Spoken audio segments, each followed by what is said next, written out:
warm without fire, gave us love without demand. Everyone in the village felt the voice of the pyramid as a fluttering in their heart, softly at first, stronger with each passing day, until it became a triumphant choir that filled us every moment. We paid no mind to the gentle stinging of our eyes, or the small blisters that would appear on the skin of our arms. These pains were unimportant. The song of the pyramid had rendered them so.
In the pyramid's great shadow, not foraging or sculpting or scavenging as we always had, simply basking in the warmth and comfort it gave us, letting the skin peel on our arms and our legs, smiling at the sky as we grew weak and complacent.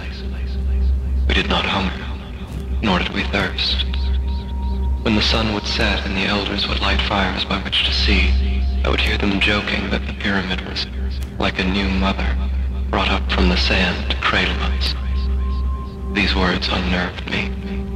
My mother, my real mother, was always beside me, and her skin was peeling faster than theirs.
us went to bed one night. When we woke the next morning, we were 5. A new monument, stark and titanic, made from the same black stone which composed the pyramid, had grown up from the desert floor. No one spoke at all that day. My mother's skin was crisp and red, and she no longer had the strength to walk. I brought her water and bread, and I could stand the pain in my eyes for long enough to see. 5 of us went to bed that night. When we woke the next morning, we were 4.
Each morning brought us a new structure in the desert, a new empty hollow, a new trail of footprints leading to the pyramid's great door.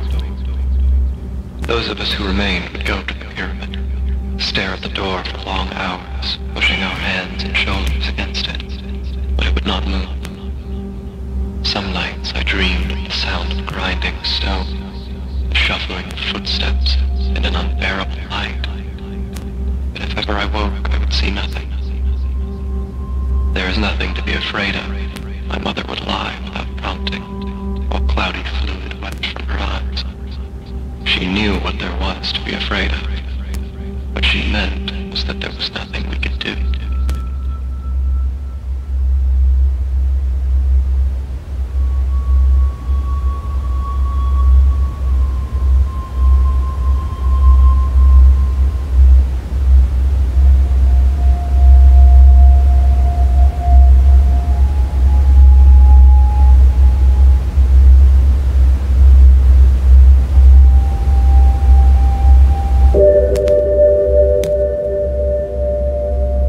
My mother and I woke on the penultimate morning to find that we were all that remained. The hot sand was singing through the empty doors of our village. I asked her what the word oblation meant. Though she lacked strength, her head snapped toward me and she stared. Her eyes were yellow and rheumy, but I could see her fear. She asked me where I had heard the word. In truth, I had not heard it at all. I had woken with it imprinted on the backs of my eyelids, written on the walls of my veins, a sudden clandestine addition, like the bite of a nocturnal insect. I knew that the pyramid had put it there, as a warning, perhaps an edict. I never answered her, and so she never answered me. They were the last words I ever heard my mother speak. The next morning she was gone. Nothing left of her but a trail of dragging footprints in the sand, leading to the pyramid's closed door.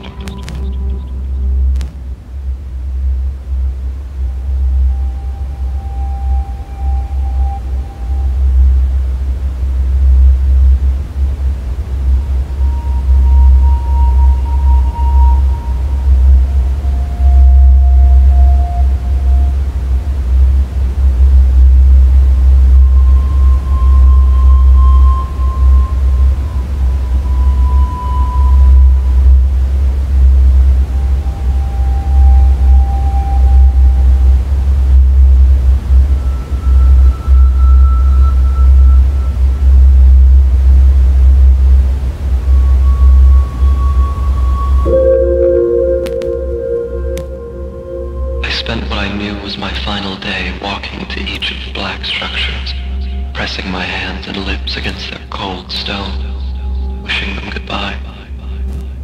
They gave off no warmth, and there was nothing in their angles to tell me who they had been. I could not tell which one was my mother. The pyramid's incessant singing had clouded my memory. I was nearly blind from the pain in my eyes. I told each one that I loved them, and then I returned to the village to wait.